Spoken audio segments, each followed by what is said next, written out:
Hola, bienvenidos una semana más a Descubriendo Libros con José Cruz. Yo soy José Cruz y esta semana os traigo un nuevo book haul.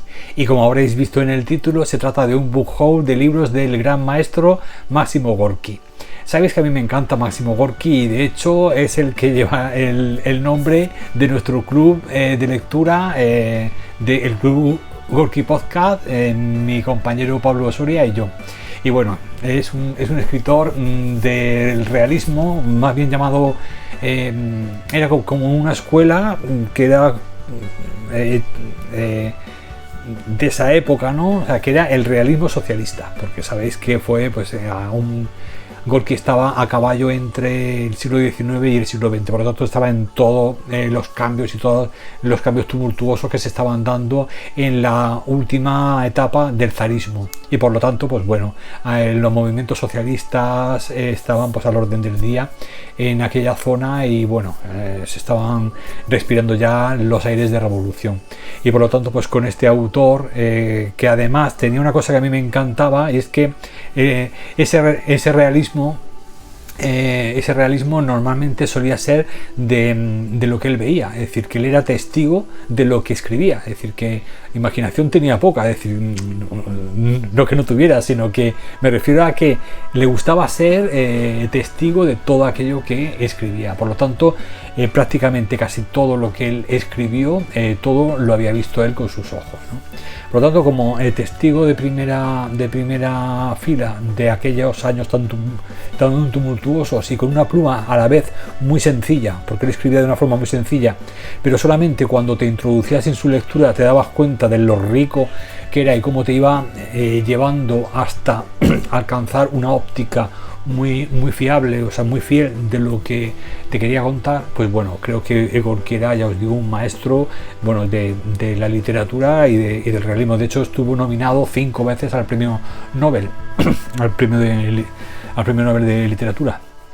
Y bueno, para empezar he conseguido 5 libros que además, pues bueno, cada uno de una editorial, cada uno he podido conseguirlo como he podido, porque la verdad es que Gorki se le ha publicado muy poco, para tener la magnitud de escritor que era, ha estado muy poco publicado y un poco oculto en todas las editoriales. O sea, no ha salido como Tolstoy, como Chekhov, como Dostoyevsky, como todos los grandes autores, así que cuesta encontrar un poquito sus obras, así que y las veces que se publican al poco se descatalogan y ya se agotan y ya no encontramos más.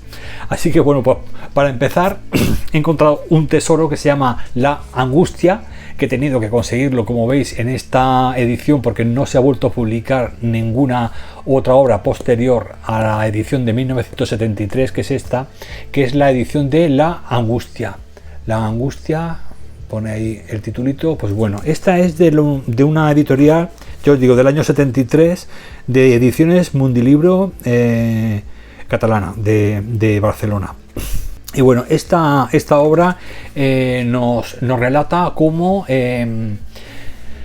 los años previos, o sea, todavía estamos al final de la época del zar, de la época de los zares, de los Romanov, y bueno, y ya pues bueno, en esa época habían, ya os digo, muchos problemas, y ya pues a nivel incluso de hambre, ¿no? O sea, que ya había mucha turbulencia en todos los sentidos. Acabamos en 1861, por ejemplo, 62 se había acabado, ya se había abolido la servidumbre, estaban viniendo nuevos aires de Europa, e incluso los mismos oficiales del ejército que habían luchado contra Napoleón habían estado en Europa y habían visto cómo funcionaba Europa, y habían visto que bueno, que el futuro estaba ahí, estaba en París, en Londres, en Berlín, o sea, en Alemania. Habían otro en Europa se respiraba otro ambiente mucho más avanzado, ¿no? Bueno, con la nueva burguesía, con los parlamentos, etcétera. Y entonces, pues claro, los mismos oficiales del ejército, ya os digo, se levantaron, incluso se les llamaban los cadetes, se levantaron contra el zar, y bueno, y habían ya incluso facciones dentro de del mismo cuerpo del gobierno zarista que también querían cambiar aquella monarquía absoluta que era prácticamente pues de la última que quedaba en Europa. Así que pues bueno, aquí nos relata Gorki cómo vivía la gente bajo ya los últimos años del zarismo, bajo los Romanov, Nicolás II. Y bueno, y nos hace un retrato a finales del 19 precioso de aquella época. Y os leo un poquito. Estas ediciones no tienen, como ven, no tienen sinopsis ni nada, pero bueno, he leído por aquí un trocito que puede hablarnos un poquillo de lo que tiene. En La angustia, Gorki capta con su característica e incisiva sencillez narrativa ese ambiente crucial que latía en el periodo de decadencia de la Rusia de los Romanov. Los tipos humanos están trazados con mano maestra en 4 rasgos de impresionante eficacia literaria. En Gorki todo parece fácil cuando escribe y todo está transido de autenticidad humana. El secreto reside en que el gran novelista no hace otra cosa que recrear fielmente una realidad vivida por él mismo. Lo que os digo, que es un realismo en el que él prácticamente es el testigo de lo que narra, ¿no?, en sus obras. Así que bueno, esta es la primera edición que solamente la he podido encontrar, ya os digo, porque no existe otra edición nada más que esta. Fue la traducida al castellano en 1973, como os digo, y que la vi un día en un reread y dije, para mí está un poco castigadita, amarillenta y ya incluso, bueno, menos mal que está cosida, porque se ve aquí los libretos como están ya montaditos, o sea que se van despegando poco a poco, se van saliendo, pero bueno, por lo menos la puedo leer, que ya algo es algo. Este sería mi primer libro de Máximo Gorki. Bueno, el segundo libro es más reciente, este sí que ha sido publicado en el 2019 por Casimiro Libros, una pequeña editorial madrileña. Bueno, este libro que os voy a presentar ahora es un libro que se escribió en 1906. En 1906, voy a confirmarlo. Bueno, en 1906, ¿qué había pasado? Pues un año antes había ocurrido la primera revolución que se intentó, que era la de los mencheviques. Hubo una primera revolución en 1905, luego otra que era la Revolución de Febrero, y luego ya llegó la de octubre, la del 17. Bueno, pues luego también hubo por ahí los cadetes, hicieron una pequeña rebelión desde arriba que también fue apagada por el zar, así que bueno, pues en 1906, un año después de la masacre de 1905, que sabéis que en el Kremlin, allí en la plaza aquella, pues todos los manifestantes, fue la primera vez que el zar ordenó disparar a matar a los manifestantes, y por lo tanto, pues bueno, aquello tuvo una resonancia no solamente dentro de Rusia, porque claro, el sentimiento que había era que el zar provenía de los dioses, era como un dios, y era como si fuera el padre de la patria, era como si había como una especie de paternalismo, ¿no? Entonces la gente humilde, mucha gente lo veía un poco como el padre, el que los protegía. Entonces el hecho de que matara a miles de personas en la plaza de Moscú, allí hiciera la escabechina aquella que hizo, pues hizo que la gente, pues a partir de ese momento fue un doble daño, ¿no? O sea, una cosa es que no creas en tus gobernantes y te repriman, pero otra cosa es que creas que va a ser tu padre, que va a ser tu protector, que te va a salvar de todos los problemas, y que te mande a los soldados y mande disparar y mate allí a miles de personas. Entonces ahí, además, la mayoría de gente pues hambrienta ahí, porque la gente normalmente no se levanta a no ser que tenga ya muchas necesidades y tenga hambre, y la gente no se levanta porque a nadie le gusta exponerse, ¿no?, y luchar con las manos solamente ante un ejército armado. Solamente se levanta la gente cuando ya tiene necesidades. Pues era el caso, había muchísima gente que pasaba hambre y fueron todos ahí a manifestarse, y fue pues cuando se reprimió esta revuelta de forma tan sanguinaria. El caso es que después de haber machacado este pequeño intento de revolución en 1905, al año siguiente Gorki, que lo habían exiliado a un pueblo, pero él se escapó y pudo escapar a Nueva York. ¿Y por qué fue a Nueva York? Porque Gorky pretendía en Nueva York no solamente que el gobierno estadounidense apoyara a los antizaristas, denunciar al zar lo que estaba haciendo ahí en su pueblo y que los apoyaran, sino que también, pues bueno, intentaba reunir dinero para financiar a la revuelta, ¿no? a los revolucionarios, para poder volver a enfrentarse al zar. El caso es que cuando llegó allí a Nueva York, bueno, fue muy bien recibido. Los primeros días fue súper bien recibido, sobre todo por había 3 escritores que lo recibieron como si fuera, vamos, Mark Twain, William Dean Howells y H.G. Wells. H.G. Wells, el de La máquina del tiempo está. Bueno, pues Mark Twain, William Dean Howells y H.G. Wells, pues bueno, enseguida lo acogieron y bueno, aquello era una fiesta, ¿no? Era el gran Gorky está en Nueva York. Así que bueno, en un principio fue muy apoyado, pero pronto el embajador de Rusia en Estados Unidos empezó a decir que el Gorky iba acompañado por una chica, que era esta mujer, que se llamaba María Andreyeva. María Andreyeva, pues lo acompañó a él. Y bueno, empezó el embajador a presionar al de los periódicos, a un tío de los periódicos que era un ricachón, un magnate de allí, para que echara fake news y dijera que va acompañado por una mujer que no es su esposa, era pues una compañera del partido. Y bueno, y dijeron que es que no era su esposa y que había pasado como su esposa. El caso, en fin, las típicas fake news, que es lo mismo que se hace hoy, que es cuando no quieres que, en lugar de oponerte con razones a alguien que de la oposición política, pues empiezas a buscar por ahí basurilla para intentar echársela para denigrar su imagen. Las fake news de toda la vida y de lo que hoy en día estamos, pues bueno, hartos de ver, pues en todo el mundo, ¿no? Las fake news del Trump, de aquí en España y en todos lados. En fin, las fake news para denigrar la imagen. Ya que no puedes responder con razones, pues vamos a meter basurilla por ahí, en fin. Pues eso es lo que hicieron con Gorky. Por lo tanto, Gorky pues no pudo recoger dinero ni pudo hacer nada y ya la primera impresión que se había llevado de Nueva York rápidamente dijo, mal. Entonces nada, estuvo ahí en Nueva York, en la ciudad, durante un tiempo, pero no le gustó. Ya empezó a ver en las calles humildes, en las calles pobres, cómo se vivía en la pequeña Italia, cómo se vivía en el East End, es decir, los barrios más pobres y entonces se dio cuenta de que en todas las luces, la estatua esta de la libertad y todas estas cosas, era todo un poco fachada. Luego te metías en los rincones y veías la pobreza, ¿no? A 2 calles habían edificios de ricos y a 2 calles estaban ahí toda la gente en plan miseria. Os voy a leer un trocito del principio que me parece muy interesante. Le llamaba a Nueva York la ciudad del diablo amarillo.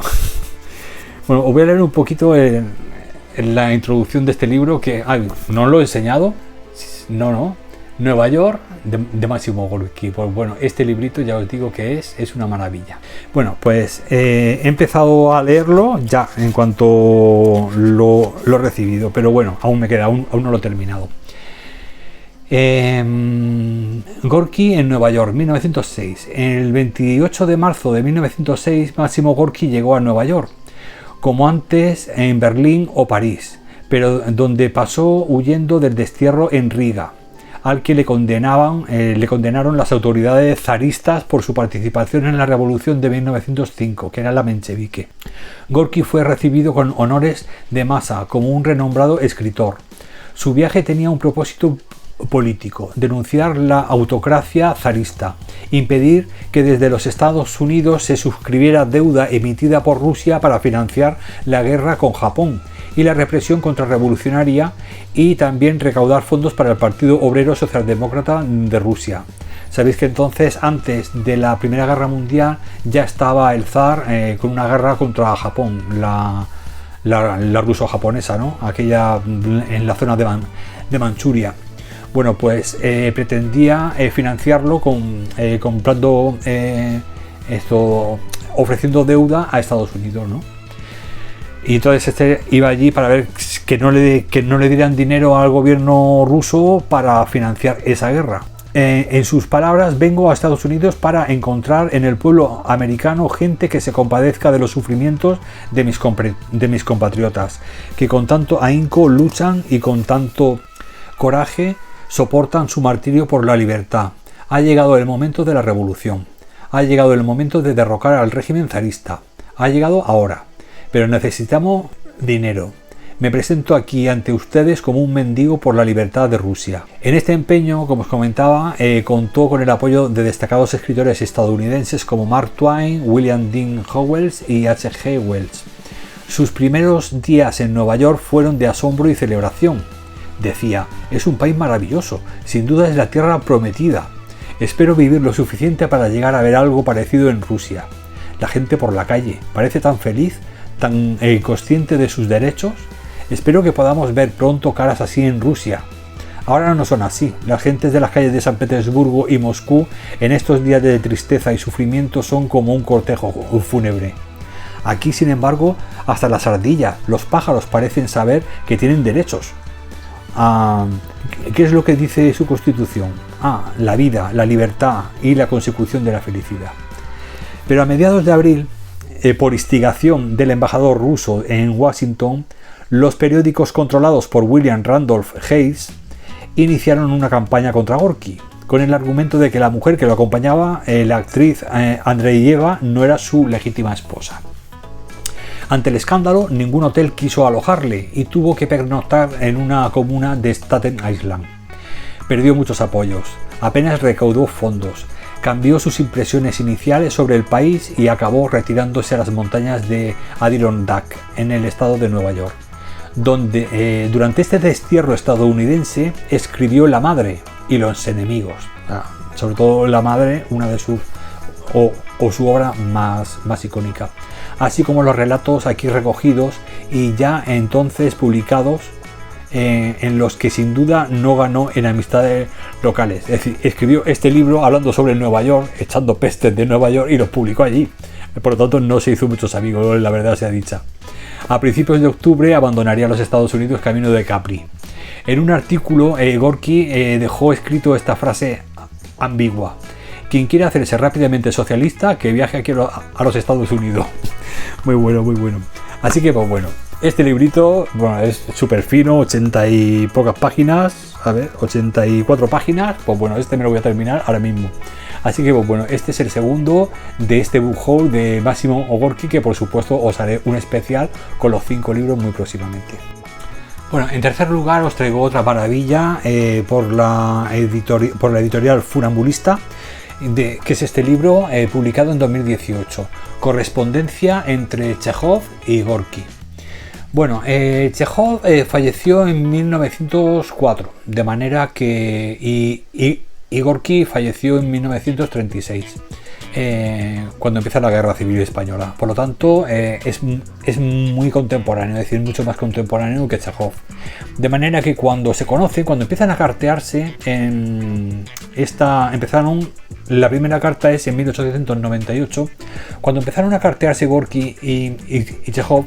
Chejov ya era un literato, un escritor consagrado, ya estaba pues en los últimos años de su carrera, y bueno, ya era una personalidad literaria a nivel mundial. Sin embargo, Gorki estaba empezando, es decir, que tenía poco escrito, pero bueno, lo poquito que tenía, la verdad es que coincidía muchísimo y bueno, tenía a Chejov lo tenía como un maestro. Por lo tanto, podríamos considerar que este libro, esta obra, está un poco en un tono como de maestro-alumno, ¿no?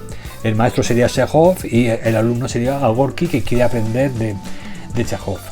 Y bueno, Chejov escribió en esta... Había una de las frases que le dice en una de sus cartas a Chejov, le dice: el oficio literario es de por sí agotador. Entre fracasos y decepciones el tiempo pasa deprisa. No percibimos el tiempo presente y el pasado, el tiempo en el que era tan libre, me resulta ya ajeno como de otro. Es decir, que como que la escritura le ha absorbido tanto el tiempo que llega un momento que no puede levantar la vista. Quizá eso sea una de las razones por las que Gorki Gorky fue todo lo contrario. Gorky fue un poco un aventurero. Era un hombre que trabajaba de lo que fuera, donde fuera, se implicaba en las protestas contra el zar, viajaba afuera cuando era perseguido, luego volvía, en fin, era un culillo de mal asiento, y luego pues con ese realismo que él tenía como escuela, ¿no?, literaria, todo lo que veía, todo de lo que era testigo, lo escribía. Por lo tanto, era un escritor callejero, cosa que Chejov era más de ideas, también era un personaje de su época, pero no viajaba tanto ni era tan pulguilla como Gorky.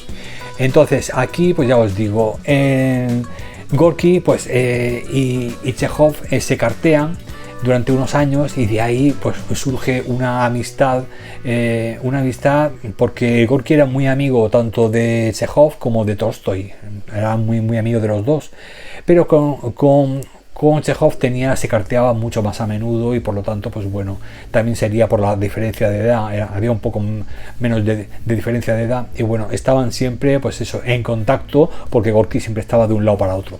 Así que bueno, aquí creo que voy a encontrar pues no solamente la forma de pensar, la forma de escribir, ¿no?, de esas técnicas, eso, lo que significa la literatura para cada uno de los escritores, sino que además el poder leer, saber en la trastienda, ¿no?, el poder leer las cartas, ¿no?, de primera mano de cada uno de estos dos grandes monstruos de la literatura, saber cómo se influenciaban, qué significaba para ellos la literatura.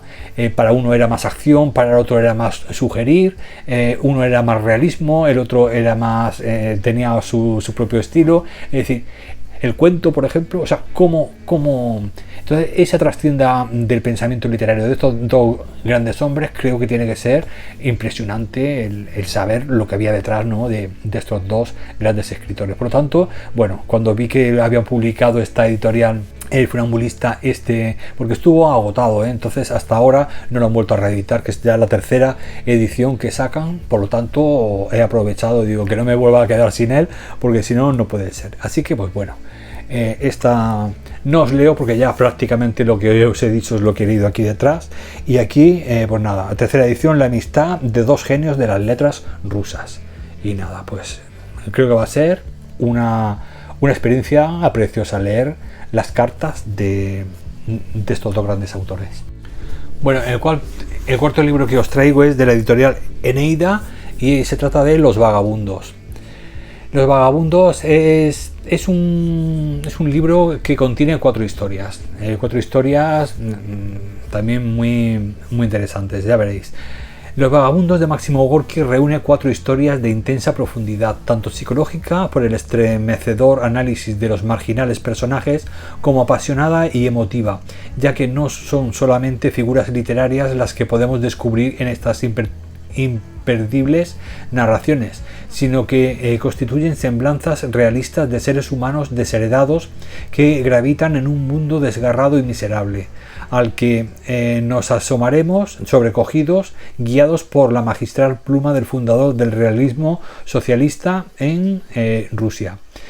Unos relatos conmovedores y dramáticos, magistralmente escritos, que hacen que de la lectura de estas páginas un ejercicio de humanidad difícil de olvidar.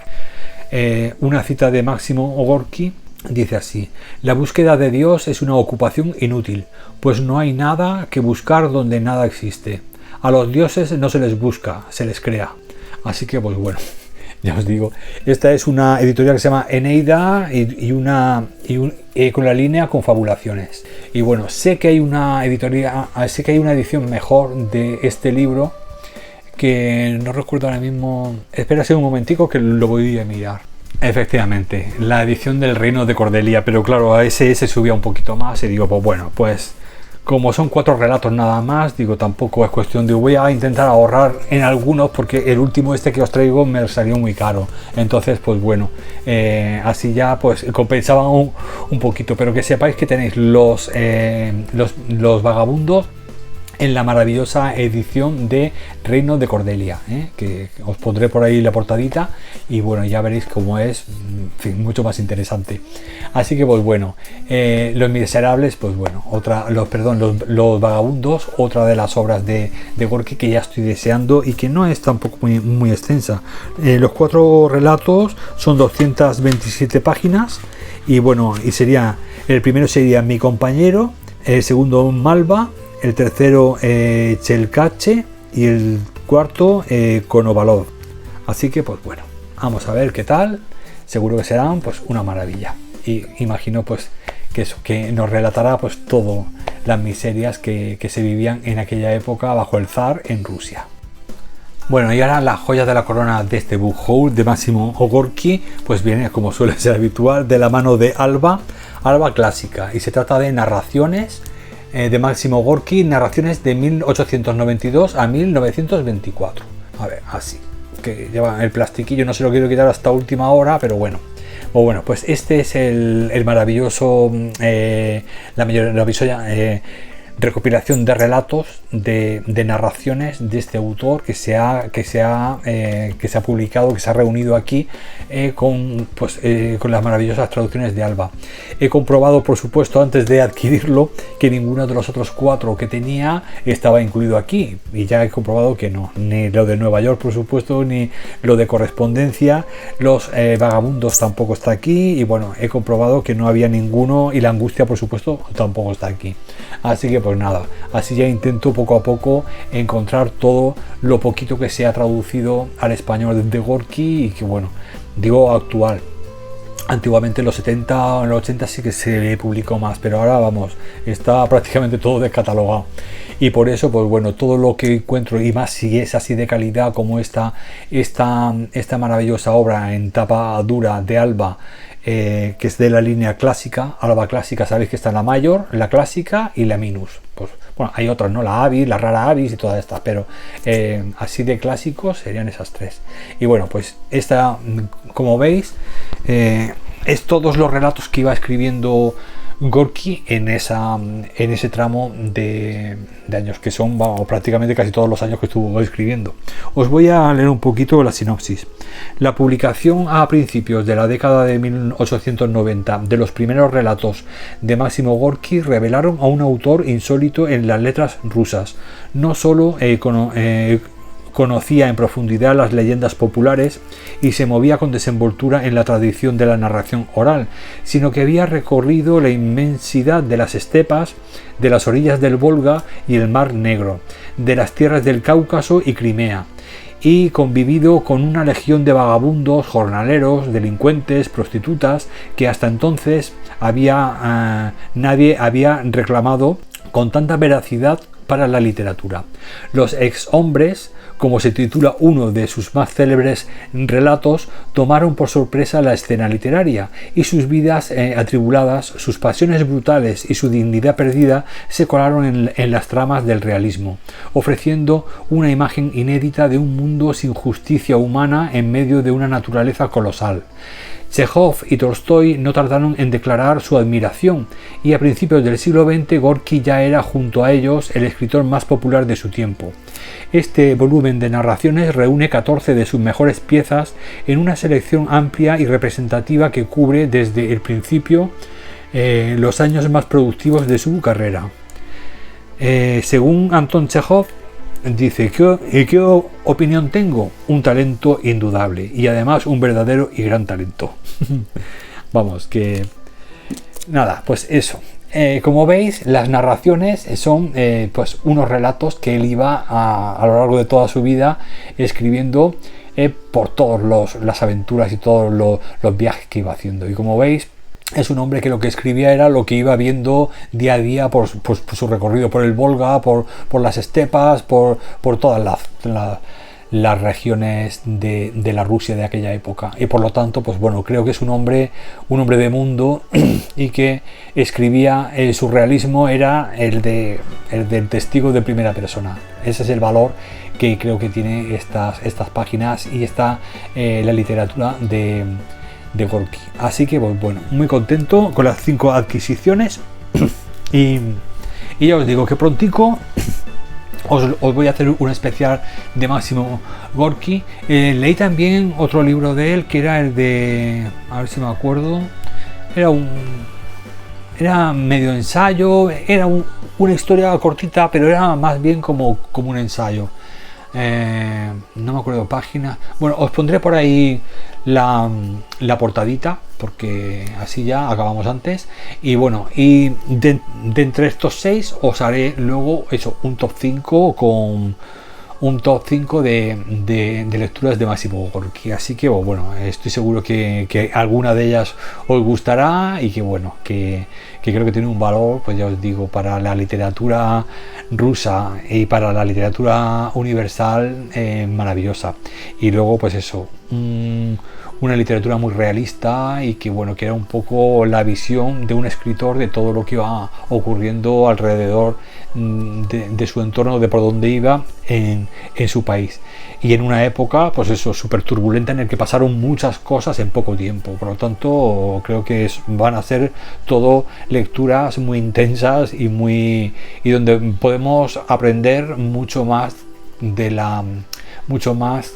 que de la simple ficción, ¿no? O sea, ahí podemos ver el realismo con el que él escribía. Creo que nos puede dar una pista, un poco el sentir, ¿no?, de lo que ocurría en esa época. Así que bueno, aquí os dejo ya este book haul. Espero que os haya gustado y bueno, y espero también poder traerlo muy prontito, que yo creo que sí, que va a ser bastante pronto, porque vamos, ya os digo que he empezado ya a leerme el de Nueva York, o sea que seguro que lo tendré muy pronto. Pues nada, sin más, despedirme ya de vosotros. Gracias por haber estado aquí una semana más.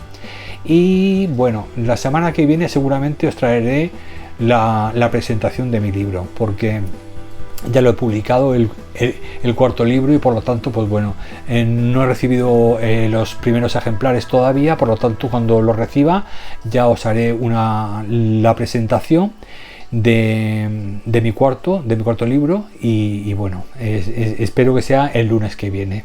Así que pues bueno, muchas gracias por estar ahí una semana más y una feliz semana de lecturas. Un abrazo, lectores.